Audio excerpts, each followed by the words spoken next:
Hi, this is Ken from Ken's Horticultural Services and KelownaGardens.com.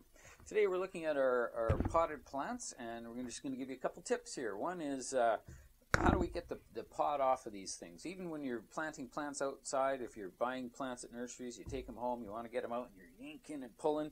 You don't really want to be yanking and pulling on plants so much. So there's two ways that you do that, and in videos in the future I'm going to show you actually how to do the little 1-gallon pots. And I can explain it to you now, where you put your hand over top of the surface of the soil with your plant poking through between your fingers. You invert the pot and just give it a little shake, and the pot comes right off. And then you can carefully place that into the ground. And the idea with that is that you're not just yanking on the neck of that plant and breaking the roots off right at the soil surface. So you don't want to be doing that. If you have bigger plants like this one, this is a house plant. This is a Ficus lyrata. It's fiddle leaf fig is another name for it. This plant, I want to have a look at the root system. I want to examine the roots. So on a big woody plant like this, I can pick it up on the stalk. And there you go. You see that thing just came right out. But if that was stuck on there, I would just lift it a little bit and then just give it a little tap on the side of the pot. And then that would free the pot from the plant.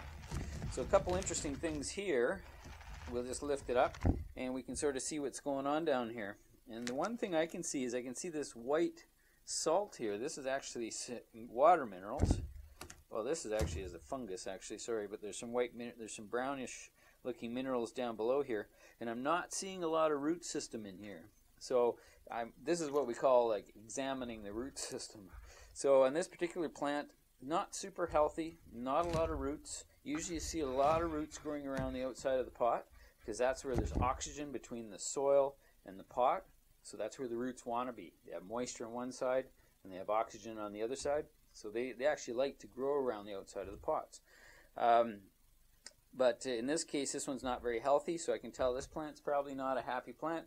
Doesn't have a lot of root in there. I want to see a lot of nice white roots or healthy looking roots, not mushy and brown looking roots. It's a good idea to check plants' roots from time to time just to see what's going on in there. This one, because I'm seeing the two things, I'm seeing some fungus growth in there, a little bit of mycelium growing. I'm not too worried about that because that's a natural part of soil.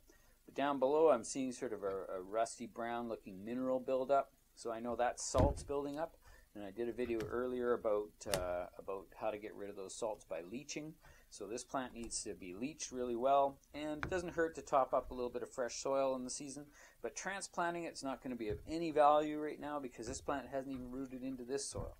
But I know just from experience in the history of this plant, it needs more light, needs a little bit more heat, needs some fertilizer, and a good leaching as well. So this guy's, we're going to doctor him up and get him back on track.